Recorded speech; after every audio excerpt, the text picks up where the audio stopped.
Hi friends, പുതിയൊരു വീഡിയോയിലേക്ക് എല്ലാവർക്കും സ്വാഗതം. നമ്മുടെ ഇന്നത്തെ വീഡിയോയിൽ ചുരിദാർ നമ്മൾ ഇങ്ങനെ എന്താ പറയുക, സൈഡൊക്കെ ഇങ്ങനെ അഴിഞ്ഞു പോകുന്ന പോലത്തെ മെറ്റീരിയൽ ഉണ്ടല്ലോ. അപ്പോൾ ആ സ്റ്റിച്ച് ചെയ്തതിൻ്റെ ഭാഗത്ത് നിന്ന് ഈ ഇങ്ങനെ അഴിഞ്ഞു പോകുന്ന പോലത്തെ മെറ്റീരിയൽ ഉള്ളത് നമുക്ക് ലോക്ക് ചെയ്യുന്ന ഒരു രീതിയാണ് കാണിക്കുന്നത്. ആ ഒരു ഇതിൽ ചില മെറ്റീരിയലിൽ നമുക്ക് ഓവർലോക്ക് മെഷീനിൽ ശരിക്കും സ്റ്റിച്ച് പിടിക്കത്തില്ല. ഓവർലോക്ക് മെഷീനിലും തന്നെ ശരിക്കും ചില എന്താ പറയുക മെറ്റീരിയലിന് സ്റ്റിച്ച് പിടിക്കില്ല.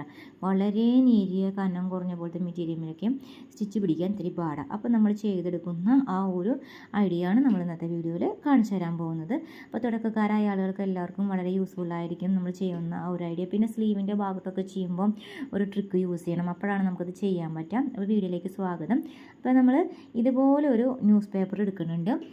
എന്നിട്ട് വെക്കുന്ന രീതികളും കാര്യങ്ങളൊക്കെ ഒന്ന് ശ്രദ്ധിക്കണം കേട്ടോ. അതൊക്കെ ഒരു പ്രധാന പോയിൻ്റാണ്. അങ്ങനെ ചെയ്യുമ്പോഴാണ് പെർഫെക്റ്റായിട്ട് ചെയ്യാൻ പറ്റുക. ഒരു കഷ്ണം കൊണ്ട് തന്നെ ചെയ്യാൻ പറ്റാവുന്ന രീതിയാണ്. പക്ഷേ അത് ചെയ്യുന്ന രീതി ശ്രദ്ധിച്ചാലാണ് ആ ഒരു ഐഡിയ കിട്ടത്തുള്ളൂ. പിന്നെ ശ്രദ്ധിച്ചും വേണം ചെയ്യാനായിട്ട് കേട്ടോ ഫ്രണ്ട്സ്. അപ്പോൾ നമ്മുടെ വീഡിയോ ആദ്യമായിട്ട് കാണുന്ന ചാനൽ ആദ്യമായിട്ട് കാണുന്നവർ ചാനലൊന്ന് സബ്സ്ക്രൈബ് ചെയ്യുക. ഒപ്പം തന്നെ ഒരു കുഞ്ഞൊരു ലൈക്കും കൂടിയും തരാം കേട്ടോ ഫ്രണ്ട്സ്. അപ്പോൾ നമ്മളിത് എങ്ങനെയാണ് ചെയ്യുകയെന്നുള്ളത് നോക്കിക്കോളും.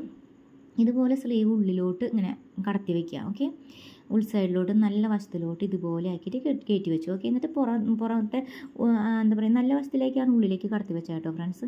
എന്നിട്ട് ഉൾവശമാണ് നമ്മൾ എടുക്കുന്നത്. ഉൾവശം എടുക്കുന്നിട്ട് റൗണ്ട് കൃത്യമായിട്ട് കിട്ടാൻ പറ്റാവുന്ന രീതിയിലാണ് നമ്മൾ എടുത്തിരിക്കുന്നത്. ഓക്കെ, എന്നിട്ട് അതിൻ്റെ ഷോൾഡറിൻ്റെ ഭാഗം ഉണ്ടല്ലോ, അതിൻ്റെ ആ ഭാഗത്ത് വെച്ചിട്ട് സ്റ്റാർട്ട് ചെയ്യുക. അപ്പോഴാണ് തൊട്ട് മുകളിലേക്ക് കടത്തിയിട്ട് വെച്ചിട്ട് ചെയ്യണതായിരിക്കും നല്ലത്. ഷോൾഡറിൻ്റെ കറക്റ്റ് ഒപ്പമല്ല, കുറച്ച് മുകളിലോട്ട് കയറിയിട്ട് കേട്ടോ ഒരു അര ഇഞ്ചോളം കയറ്റി വെച്ചിട്ട് നമ്മൾ ഇതുപോലെ ഒന്ന് ഫോൾഡ് ചെയ്ത് പിടിക്കുക. എന്നിട്ട് ഇതുപോലെ നല്ല രീതിയിലൊന്ന് അമർത്തി വെച്ച് കൊടുക്കുക. എന്നിട്ട് നമ്മൾ ആ സൂചി ഒന്ന് താഴ്ത്തി ആ ഫൂട്ടൊന്ന് താഴ്ത്തിയ ശേഷം ഇത് രണ്ട് രീതിയിൽ നമ്മൾക്ക് പ്രഷർ ഫൂട്ട് പൊന്തിക്കാൻ പറ്റും കേട്ടോ ഫ്രണ്ട്സ്.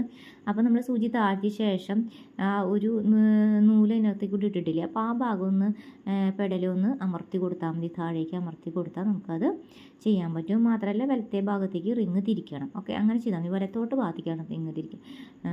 അതായത് നമ്മുടെ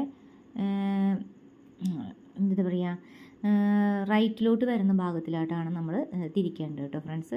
റിങ് തിരിക്കേണ്ടത് സാധാരണ തയ്യൽ മെഷീൻ്റെ നമ്മൾ എങ്ങോട്ട് തിരിക്കുന്നു അതിൻ്റെ ഓപ്പോസിറ്റാണ് ഓവർലോക്ക് മെഷീനിൽ തിരിക്കേണ്ടത്. ഓക്കെ, അത്രേ ഉള്ളൂ. ആ ഒരു ഭാഗം മാത്രമാണ് ശ്രദ്ധിക്കാനുള്ളൂ കേട്ടോ ഫ്രണ്ട്സ്. നമ്മളിപ്പോൾ നമ്മുടെ സാധാരണ സ്റ്റിച്ചിങ് മെഷീനിലൊക്കെ സ്യൂയിങ് മെഷീനിൽ നമ്മൾ റൈറ്റിലുള്ള ആ ഒരു റിങ് നമ്മൾ തിരിക്കില്ലേ, അതിൻ്റെ ഓപ്പോസിറ്റ് വേലാണ് നമ്മൾ ചെയ്യുന്നത്. ഓക്കെ, അങ്ങനെ ഒരു 3-4 പ്രാവശ്യം തിരിച്ചു കൊടുത്ത ശേഷം നമ്മൾ പതിയെ സ്റ്റാർട്ട് ചെയ്യുക കേട്ടോ. അങ്ങനെ വെച്ചിട്ട് കൃത്യമായിട്ട് അത് കിട്ടുന്നുണ്ടെന്ന് നോക്കിയ ശേഷം നമ്മൾ സ്റ്റിച്ച് ചെയ്യാം. പതുക്കെ സ്റ്റിച്ച് ചെയ്യണം, കാരണം ബാക്കിലത്തെ ഉൾഭാഗത്തെ ആ ഒരു സ്ലീവിൻ്റെ ഭാഗം ഇങ്ങോട്ട് കയറി വരാൻ പറ്റില്ല. സ്റ്റിച്ച് ചെയ്ത് കഴിഞ്ഞ് പെട്ട് കഴിഞ്ഞ് അത് നമുക്കൊന്നും ചെയ്യാൻ പറ്റില്ല. മാത്രമല്ല റൈറ്റ് സൈഡിലൊരു ബ്ലേഡ് ഉണ്ട്. അപ്പോൾ അതുകൊണ്ട് തന്നെ നമ്മൾ ശ്രദ്ധിച്ച് സൂക്ഷിച്ച് ചെയ്യണം. അല്ലായെങ്കിൽ നമുക്ക് ക്ലോത്തൊക്കെ കട്ട് ചെയ്ത് പോകും. ബ്ലേഡ് അത് ക്ലോത്തിനെ കട്ട് ചെയ്യും. റൈറ്റ് സൈഡിൽ ഇങ്ങനെ അരിക് ഒപ്പാക്കുന്നൊരു രീതി അത് ചെയ്യും ഈ ഓവർലോക്ക് മെഷീൻ. അപ്പോൾ അതുകൊണ്ട് നമ്മളത് വളരെയധികം ശ്രദ്ധിച്ച് സൂക്ഷിച്ച് ചെയ്യണം. നമ്മുടെ സ്ലീവിൻ്റെ ഭാഗത്തു നിന്നോ ബോഡി പാർട്സിൻ്റെ ഭാഗത്തു നിന്നോ ചുരിദാറിൻ്റെ ഫ്രണ്ട് പാർട്ടോ അല്ലെങ്കിൽ ബാക്ക് പാർട്ടോ അല്ലെങ്കിൽ സ്ലീവിൻ്റെ പാർട്ടോ അതിൻ്റെ ഉള്ളിലോട്ട് കയറി ആ തയ്യൽ തുമ്പിലോട്ട് കയറിക്കഴിഞ്ഞാൽ അത് കട്ടായി പോകും. ഓക്കെ, അതുകൊണ്ട് വളരെ ശ്രദ്ധിച്ച് മാത്രം ചെയ്യുക കേട്ടോ. അത് എന്തിനാണ് അങ്ങനെ ശ്രദ്ധിച്ച് ചെയ്യാമെന്ന് പറഞ്ഞതിൻ്റെ കാരണം കൂടി പറഞ്ഞു തന്നതാണ് കേട്ടോ ഫ്രണ്ട്സ്. ഓക്കെ, അപ്പോൾ ഇങ്ങനെ പതിയെ നമുക്കത് കട്ട് ചെയ്തെടുക്കാം. എന്നിട്ട് നമ്മളിപ്പോൾ ഒരു ഹാഫ് പാർട്ട് നമ്മൾ ചെയ്ത് കഴിഞ്ഞിട്ടുണ്ട്. നല്ല ഫിനിഷിങ്ങോട് കൂടി തന്നെ കിട്ടിയിട്ടുണ്ട്. രണ്ട് ഭാഗത്തേക്കും ഇതുപോലെ വെക്കുമ്പോഴാണ് നമുക്ക് നല്ല നീറ്റ് ആൻഡ് ക്ലീൻ ആയിട്ട് കിട്ടുന്നത്. അല്ല ഒരു സൈഡിലോട്ട് വെക്കുമ്പോൾ അപ്പോഴും നമ്മൾ ചില മെറ്റീരിയൽ എന്താ പറയുക സ്റ്റിച്ച് പിടിക്കുന്നില്ല.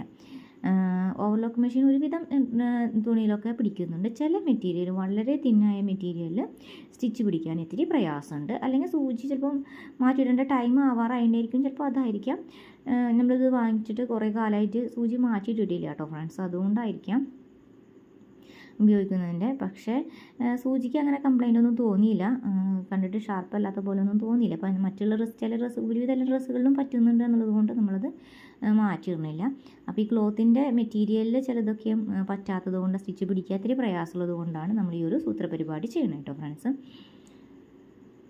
ഇനി ഇതേപോലെ വീണ്ടും ഒരു അപ്പുറത്തെ സൈഡിലേക്ക് വേണ്ടിയിട്ട് ഇതേപോലെ തന്നെ ആ സ്ലീവിൻ്റെ തന്നെ അടുത്ത സൈഡിലേക്ക് ഇതേപോലെ തന്നെ ആ വീതി എന്ന് പറഞ്ഞാൽ നമ്മൾ എത്രത്തോളം നമുക്ക് തയ്യൽ തുമ്പ് കൊടുത്തിട്ടുണ്ടോ സ്ലീവിൻ്റെ ഭാഗത്തോട്ട്, മനസ്സിലായില്ലേ? ആം ഹോളിൻ്റെ കർവ്, ആം ഹോൾ റൗണ്ട് എന്തോരം തയ്യൽ തുമ്പ് കൊടുത്തിട്ടുണ്ടോ ആ രീതിക്ക് തന്നെ 1/4 ഇഞ്ച് ആണെങ്കിൽ 1/4 ഇഞ്ച് വരുന്ന രീതിയിൽ, അപ്പോൾ 1/4 + 1/4 1/2 ഇഞ്ച്, അങ്ങനെയല്ലേ? 1/2 ഇഞ്ച്, 1/4 ഇഞ്ച് ചേരുമ്പോൾ 1/2 ഇഞ്ച്. അപ്പോൾ ആ ഒരു വീതിക്കാണ് നമ്മൾ ഇങ്ങനെ ന്യൂസ് പേപ്പർ കട്ട് ചെയ്തെടുക്കുന്നത്. ഓക്കെ, അത്രയ്ക്ക് ആവശ്യമുള്ളൂ. 1/2 ഇഞ്ച് ഒരു പോയിൻറ്റും കൂടിയൊക്കെ എടുക്കാം, അതിനും കൂടുതൽ എടുക്കേണ്ട ആവശ്യമില്ല. അല്ലെങ്കിൽ നമ്മൾ ആ സ്ലീവ് തയ്ച്ചതിൻ്റെ മുകളിൽ കൂടെ വരുമ്പോൾ നമുക്കത് ക്ലിയറായിട്ട് കാണാൻ പറ്റാണ്ടാവും. ഒരനക്കം കുറഞ്ഞിരിക്കുമ്പോഴാണ് നമുക്കത് കൃത്യമായിട്ട് കാണാൻ പറ്റുള്ളൂ. അതേപോലെ നമ്മുടെ ഷോൾഡറിൻ്റെ ഭാഗത്ത് നമ്മൾ സ്റ്റാർട്ട് ചെയ്തില്ലേ, അതേപോലെ കുറച്ച് കടത്തി വയ്ക്കുക. ഷോൾഡറിൻ്റെ അവിടെ നിന്ന് നമ്മൾ തയ്ച്ചതിൻ്റെ മുകളിലോട്ട് തന്നെ കടത്തി വയ്ക്കുക. എന്ന ശേഷം പതിയെ സ്റ്റിച്ച് ചെയ്തെടുക്കാം.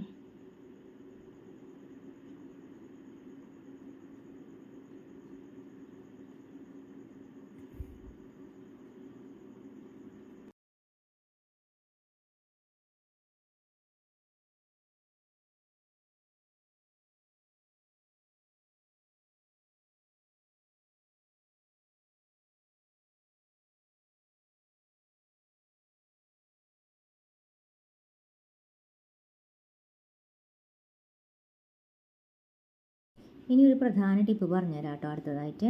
ഈ ഓവർലോക്ക് മെഷീൻ ഉണ്ടല്ലോ, അപ്പോൾ ഈ ലോക്ക് മെഷീൻ എങ്ങനെയാണ് മെയിൻറ്റെയിൻ ചെയ്തുകൊണ്ട് സൂക്ഷിക്കുക എന്നുള്ളത് നമ്മൾ ഐഡിയ പറഞ്ഞുതരാം.